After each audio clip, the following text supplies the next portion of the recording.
Hi friends, நம்ம கிட்ட ஆடு மாடுலாம் இருக்குங்களா? ஆட்டுக்காக வேண்டிய ஒரு 5 வருஷத்துக்கு முன்னாடி நம்ம கொட்டாயமே போட்டிருந்தோம். ரூ. 5000 இந்த கொட்டாய போட்டுட்டோமே அப்படின்னு சொல்லி சந்தோஷப்படுறதா? இல்ல ஏன்டா இந்த கொட்டாய போட்டோம் அப்படின்னு சொல்லி வருத்தப்படுறதா? அப்படின்னே தெரியலங்க. இன்னைக்கு அந்த அளவுக்கு நாங்க நொந்து நூடுல்ஸ் ஆயிட்டோம். நான் ஏன் இப்படி சொல்றேன் அப்படின்னு சொல்லிட்டு வீடியோவ ஸ்கிப் பண்ணாம பாருங்க. அப்புறம் காலையில வழக்கம் போல பால் கறக்குமே வந்தாச்சுங்க. வந்த உடனே இருந்த சாணி எல்லாத்தையும் அள்ளி கொட்டிட்டு, மாடு கணக்கு தவிடு தண்ணிலாம் வச்சுட்டு பாலுமே கறக்க ஆரம்பிச்சாச்சுங்க. இன்னைக்கு நம்மளுடைய ஆட்டுக்கொட்டாய சரி செஞ்சே ஆகணும் அப்படின்னு சொல்லி எல்லா வேலையும் ரொம்ப ஃபாஸ்ட்டா பண்ணிக்கிட்டு இருந்தோம். அப்புறம் இப்ப நீங்க பார்த்துட்டு இருக்கீங்க பாருங்க. இந்த கொள்ளில தாங்க நம்ம கம்புமே விதைச்சிருக்கிறோம். இது கம்பு விதைச்ச கொள்ளியா? இல்ல காலியா இருக்கிற கொள்ளியா? அப்படின்னு சொல்லி பார்க்கிறவங்களுக்கு சந்தேகம் வரத்தான் செய்யும். காரணம் என்னவென்றால், கம்பெல்லாம் அங்கொன்றும் இங்கொன்றுமாக முளைத்திருக்கின்றது. இவை அனைத்துக்கும் காரணம் எல்லாம் வல்ல நம்மளுடைய வருண பகவான் மட்டும்தான். ஆடிப்பட்டம் தேடி விதை அப்படின்னு சொல்லுவாங்க. அதனால எல்லாருமே விதைச்சும் இருக்காங்க. ஆனா மழை அப்படிங்கிறதே சுத்தமா இல்லாம, ஏன்டா இந்த பட்டத்த விதைச்சோம் அப்படின்னு சொல்லி எங்க ஊர் சைடுல இருக்கக்கூடிய மக்கள் எல்லாம் பார்த்தோன்னாக்கா ரொம்பவே கஷ்டப்பட்டுட்டு இருக்காங்க. ஸோ வருண பகவானே எங்க இருந்தாலும் கொஞ்சம் மழைய வந்து பொழிய வையுங்க. அப்புறம் இப்ப நீங்க பார்த்துட்டு இருக்கீங்க பாருங்க. இது எல்லாமே பார்த்தோன்னு வச்சுக்கோங்களேன், சுக்கங்கா செடி தாங்க. இதுதான் கொள்ளில அங்கங்க இருந்துச்சுங்களா. ஸோ அது எல்லாத்தையுமே பார்த்தோன்னாக்கா நாங்க மொத்தமா வந்து புடுங்கி எடுத்துட்டு போய் மாட்டுக்கு வந்து தீவனமா போட்டுட்டு இருக்கிறோங்க. இந்த வருண பகவான் வராத காரணத்தினால சூரிய பகவான் சுட்டெரிச்சிட்டு இருக்காரு. இப்படி இருந்தா என்னதான் பண்றதுன்னே தெரியலன்னு சொல்லிட்டு நாங்க ஆட்டுக்கொட்டாய சரி செய்யலாம்னு சொல்லி வந்தாச்சுங்க. இப்ப நீங்க பார்த்துட்டு இருக்கீங்க பாருங்க. இதுதாங்க எங்களுடைய ஆட்டுக்கொட்டை. 5 வருஷத்துக்கு முன்னாடி ரூ. 5000 செலவு பண்ணி போட்டது. அப்ப வந்து கொரோனா டைமா இருந்துச்சுங்களா, அதனால எங்களால பெருசா இன்வெஸ்ட் பண்ண முடியாம 5000த்துல சிம்பிளா நாங்களே இந்த கொட்டாய கட்டி முடிச்சுட்டோங்க. ஆனா இந்த 5 வருஷத்துக்கு எனக்கு ரொம்பவே பார்த்தோன்னாக்கா சப்போர்ட்டா தான் இருந்துச்சு. ஆனா இப்ப பார்த்தோன்னு வச்சுக்கோங்களேன், அதில இருக்கக்கூடிய தூண் மரம் எல்லாமே பார்த்தோன்னாக்கா ஒரே சைடா வந்து சாஞ்சுட்டு போயிடுச்சுங்களா. சமயத்துக்கு சும்மா இழுத்து பிடிச்சு கட்டி வச்சிருக்கோம். ஆனா அடுத்து வரக்கூடிய இந்த மழைக்காத்து சீசன் அப்பலாம் பார்த்தோன்னாக்கா இப்படியே இருந்துச்சுன்னா ஆடு மாடு மேல கண்டிப்பா கொட்டாலாம் விழுந்துடுமா? எதுக்கு ரிஸ்க்கு, நம்ம புதுசா போட்டுடலாம் அப்படின்னு சொல்லி தான் யோசிச்சு பார்த்தோம். பட் இப்ப நிதிநிலை வந்து சரியில்லாத காரணத்தால எங்களால புதுசாவும் பார்த்தோன்னாக்கா இப்ப கொட்டாய் வந்து கட்ட முடியாதா? அதனால இப்ப இதில இருக்கக்கூடிய அந்த தூண் மரத்த வந்து பார்த்தோன்னாக்கா நம்ம வந்து மாத்திடலாம். கொட்டாய வந்து 1 வருஷத்துக்காவது தாங்குற மாரி ரெடி பண்ணிக்கலாம் அப்படின்னு சொல்லிட்டு தாங்க இப்ப நாங்க வந்து ரெடி பண்ண போறோம். அத தான் இப்ப நீங்க இந்த வீடியோல வந்து பார்த்துக்கிட்டு இருக்கீங்க. இதுக்காக பார்த்தோன்னு வச்சுக்கோங்களேன், நல்ல ஒரு பெரிய தூண் மரம் எங்ககிட்ட இருந்துச்சுங்களா, அததான் இப்ப நாங்க எடுத்துட்டு வந்து அளவு எடுத்துட்டு இருக்கோம். அதாவது அது எந்த அளவுக்கு நம்ம பள்ளம் தோண்டி அத வந்து தூண வந்து நிக்க வைக்கணும் அப்படின்னு சொல்லிட்டு இப்ப என் கணவர் தான் பார்த்தோன்னாக்கா இதுக்காக அளவுமே எடுத்துட்டு இருக்காரு. ஏன்னா, அளவு எடுத்தா மட்டும் தாங்க நம்ம எத்தன அடிக்கு பள்ளம் எடுக்கணும் அப்படின்னு சொல்லிட்டு நமக்கே வந்து பார்த்தோன்னாக்கா ஒரு தெளிவு கிடைக்கும். அப்புறம் அந்த கேப்ல பார்த்தோன்னாக்கா எங்க மாமனார் போய் ஏணியுமே கொண்டு வந்துட்டாங்க.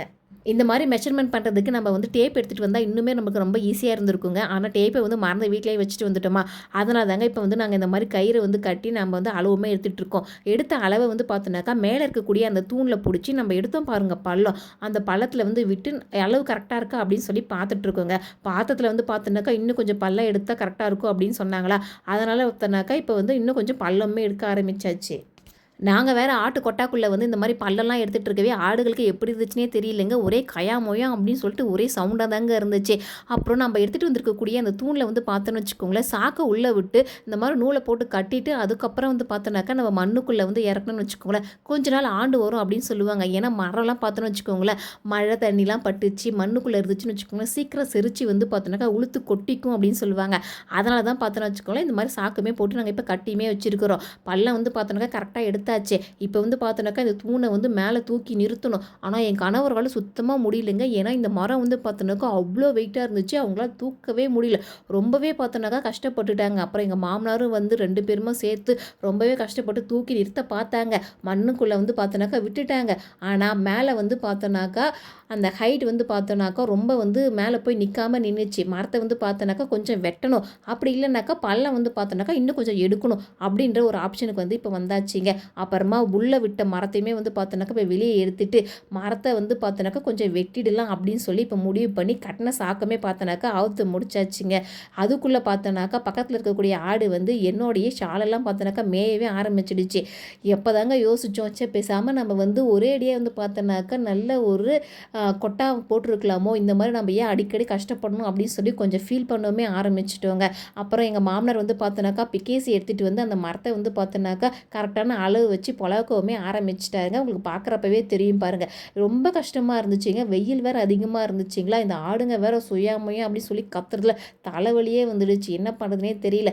அப்புறம் எங்க மாமனார் கொஞ்ச நேரம், என் கணவர் கொஞ்ச நேரம் அப்படின்னு சொல்லி அந்த மரத்த வந்து பார்த்தோன்னாக்கா பொளந்து ஒரு வழியா பார்த்தோன்னாக்கா, கரெக்டான அளவு வச்சு கட் பண்ணியுமே முடிச்சுட்டாங்கங்க. மரத்த வந்து நல்லா அழகா கரெக்ட்டா சைஸா கட் பண்ணி முடிச்சதுக்கு அப்புறமா, நம்ம பள்ளம் நோண்டி வச்சிருக்கிறோம்ல, அதுலேருந்து கொஞ்சம் மண் எடுக்கிற மாரி இருந்துச்சுங்களா, அந்த மண்ணுமே வந்து பார்த்தோன்னாக்கா, கையால எடுத்துட்டு இருந்தோம். அது வந்து கொஞ்சம் கஷ்டமா இருக்கிற மாரி இருந்துச்சு. அப்புறம் ஒரு பாத்திரத்தை வச்சு வாடுறப்ப நல்லா சலு சலுன்னு மண்ணெல்லாம் வாரி வெளியே போட்டாச்சு. அப்புறம் பழையபடி பார்த்தோன்னாக்கா நம்ம சாக்கை வந்து அந்த தூணுக்குள்ளே விட்டு நல்லா கட்டி அதையுமே ரெடி பண்ணி வச்சாச்சுங்க.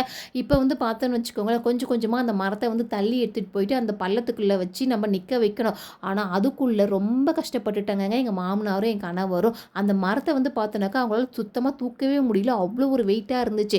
ஆனால் எப்படியோ ஒரு வழியாக பார்த்தோன்னு வச்சுக்கோங்களேன், 2 பேரும் சேர்ந்து வந்து அந்த தூணை வந்து நிற்க வச்சுட்டாங்க. பட் இப்போ என்ன ஆச்சு அப்படின்னாக்கா, நாங்கள் வந்து பள்ளம் அதிகமாக எடுத்துட்டோம் போல், அதனால் மரம் வந்து பார்த்தோன்னாக்கா மேலே இருக்கக்கூடிய அந்த தூணில் போய் முட்டலை. அது வந்து நாங்கள் வச்சுருக்கக்கூடிய தூண் வந்து பார்த்தோன்னாக்கா நல்லா கொஞ்சம் டவுனாக இருக்கிற மாதிரி இருந்துச்சுங்களா. இதுக்காக என்ன பண்ணோம் அப்படின்னாக்கா, மறுபடியும் வந்து பார்த்தோன்னாக்கா நம்ம நட்டு இருக்கக்கூடிய அந்த தூணில் வந்து கடப்பாறையை வச்சு அதில் வந்து பார்த்தோன்னாக்கா கயிறெல்லாம் போட்டு கட்டி எங்கள் மாமனாரும் என் கணவரும் அந்த தூணை வந்து கொஞ்சம் நாளாக தூக்கி பிடிச்சாங்க. அவங்களால சுத்தமாக பார்த்தோன்னா தூக்கி பிடிக்கவே முடியல. அந்த கேப்பில் வந்து பார்த்தோன்னாக்கா எங்கள் மாமியார் வந்து இருக்கக்கூடிய கல் மண் எல்லாத்தையும் பார்த்தோன்னாக்கா அந்த பள்ளத்தில் தள்ளி கடப்பாறையை வச்சு நல்லா கிடிச்சு விட்டுட்டு இருந்தாங்க. அவங்களுக்கு பார்க்குறப்பவே தெரியும் பாருங்கள் எப்படி வந்து அந்த மரத்தை வந்து தூக்கி பிடிச்சிட்டு இருக்காங்க அப்படின்னு சொல்லிட்டு. ரொம்ப கஷ்டப்பட்டு ரொம்ப கொஞ்ச நேரம் வந்து முடியல அப்படின்னு சொல்லி உட்காந்து ரெஸ்ட் எடுக்கவே ஆரம்பிச்சிட்டாங்க. அவ்வளோ கஷ்டமாக இருந்துச்சு.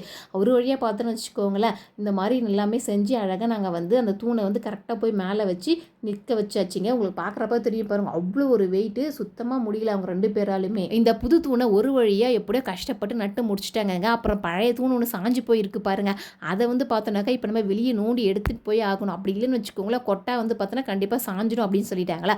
அப்புறம் அதை வேற நோண்டி அதுக்கப்புறம் கஷ்டப்பட்டு அந்த துணியுமே எடுத்துகிட்டு வந்து வெளியே வந்து போட்டாச்சுங்க.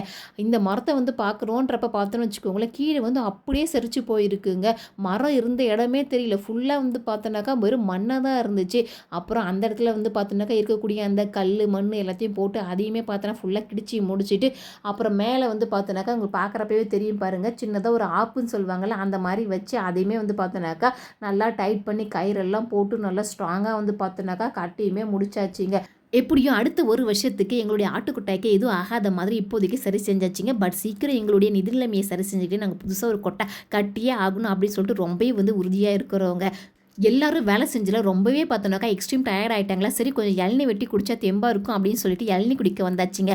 நல்லா காத்தோட்டமாக பார்த்தோன்னாக்கா மரத்துக்கு கீழே வந்து உட்காந்து நாங்கள் இளநீவே வெட்ட ஆரம்பித்தாச்சு. இதெல்லாம் பார்த்தோன்னு வச்சுக்கோங்களேன், நம்மளுடைய மரத்துலேருந்து ஒரு வாரத்துக்கு முன்னாடி அறுத்த இளநீ தாங்க. நம்மளோட இளநீலாம் பார்த்தோன்னு வச்சுக்கோங்களேன் ரொம்ப சின்ன சின்னதாக இருந்துச்சுங்க இந்த வருஷத்துக்கு. ஏன்னா காயெல்லாம் வந்து பார்த்தோன்னு வச்சுக்கோங்களேன் ரொம்ப பெருக்கவே கிடையாது. ஏன்னா மழை அப்படிங்கிறது எங்கள் ஏரியாலலாம் சுத்தமாக கிடையாது. அதனால் மரமட்டையெல்லாம் பார்த்தோன்னு வச்சுக்கோங்களேன் இப்படி தாங்க இருக்குது. ஒரு 7-8 இளநீ சேர்ந்தாதாங்க எங்களுக்கு ஒரு சொம்பு தண்ணியே கிடச்சிது. அந்த மாதிரி இருக்குது. என்னங்க பண்ணுறது, விவசாயிகள் இப்படி இருந்துச்சுன்னா ஒன்றுமே பண்ண முடியாதுங்க. ஒரு வழியாக இருந்த இளநீலாம் நாங்களும் பார்த்தோன்னு வச்சுக்கோங்களேன் வெட்டி குடிச்சிட்டு வழுக்கெல்லாம் நல்லா சாப்பிட்டு முடிச்சுட்டு அங்கேருந்து கிளம்ப ஆரம்பிச்சிட்டோங்க. இப்படி தாங்க எங்களுடைய சண்டே போச்சு. உங்களுக்கு இந்த வீடியோ பிடிச்சிருந்துச்சி அப்படின்னாக்கா மறக்காமல் லைக் பண்ணுங்கள், கமெண்ட் பண்ணுங்கள், ஷேர் பண்ணுங்கள் அண்ட் சப்ஸ்கிரைப் பண்ணுங்கள். தேங்க்யூ.